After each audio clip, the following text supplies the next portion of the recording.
Hi, welcome to For Such a Time as This. My name is Colleen, and I'm really glad you stopped in today. It is November 20th. It is National Absurdity Day, a day to celebrate the odd things we've experienced or witnessed. It's also National Education Support Professionals Day, and we want to give a big shout out and say thank you to the support staff in our schools that assist the teachers in implementing educational plans, working with children one on one or in small groups to help them succeed in school. It is also National Peanut Butter Fudge Day. Yum. It's also National Child's Day, a day to recognize and acknowledge children's potential and help them achieve their dreams and goals. So, I'm a bit of a Disney freak. I love all things Disney. And this week while I was working, I turned on a Disney album for background noise. And the first song that came on was about the Three Little Pigs. Now, I don't know if you're familiar with the Three Little Pigs, but just in case um, you're not, it's a story about three little pigs. And they were going to build homes for themselves. Now, one built his home out of straw, another out of sticks, and the last out of bricks. Now, the first two, the pigs that build their homes out of straw and sticks, they just wanted to hurry up and build it quickly because they wanted to play. The last one who built his home out of bricks wanted to build something with a strong foundation that was going to be able to withstand the storms. So here we are, the three pigs built their homes and they're all inside each home, and the big bad wolf comes and he goes to the house made out of straw and knocks on the door and says, little pig, let me in. And the little pig says, not by the hair of my chinny chin chin. And the wolf says, well, then I'll huff and I'll puff and I'll blow your house down. So he huffed and he puffed and he blew the house down. So that little pig went running to the next little pig's home, and they're inside, and sure enough, here comes the wolf, and he knocks on the door and says, little pig, let me in. And they say, not by the hair of my chinny chin chin. And so he says, well, then I'll huff and I'll puff and I'll blow your house down. And again, he huffed and he puffed and he blew the house down. So the two little pigs go running to the third pig's house, the one made out of bricks. And again, the wolf comes, he wants in, they say no. You know, the wolf says he's going to huff and puff, and he does. And he huffs and he puffs and he huffs and he puffs and he huffs and he puffs, and he cannot blow this house down because it was built on a foundation, on a solid foundation.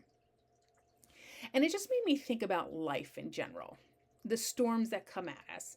Now, for sure, there are storms that people have endured, tornadoes, hurricanes, blizzards, wildfires, where, they had to protect themselves and their home. But there's also other storms in our lives, that we face, challenges that come up, whether it's relational, financial, health and medical, employment. There's all kinds of things in our life that are like a storm.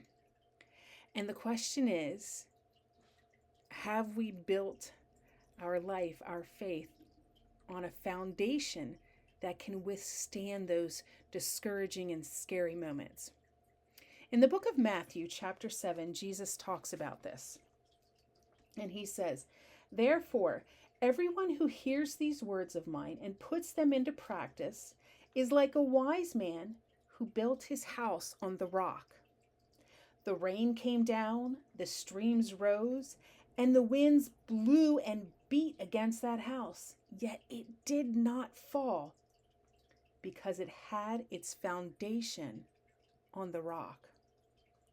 But everyone who hears these words of mine and does not put them into practice is like a foolish man who built his house on sand. The rain came down, the streams rose, and the winds blew and beat against that house, and it fell with a great crash. Those storms in our life that come up, they can be scary. They can certainly knock us down to the point where it's hard to get back up. But I want to encourage you. We can build a foundation of strong faith that can withstand those storms. And that involves spending time in God's Word and in prayer, even in worship through music.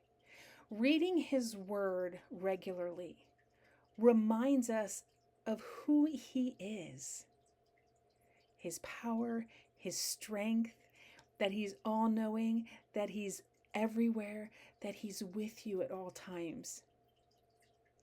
It's important to spend that time and build up that strength. It doesn't mean the storms won't come, and it doesn't mean that you might not stumble along the way, but it does mean that when we build our faith on the foundation of God's Word, we can withstand the storms. I want to encourage you this week. Spend a little extra time in His Word. Learn more about Him and who He is and how much you mean to Him. If you don't have a Bible and would like one, reach out to us. We'd be happy to get one in your hands. If you're unsure where to start reading or you have questions about the Bible, reach out. We would love to connect with you. And as always, the Lord bless you and keep you. The Lord make His face shine on you and be gracious to you. The Lord turn His face toward you and give you peace. Shalom, my friend.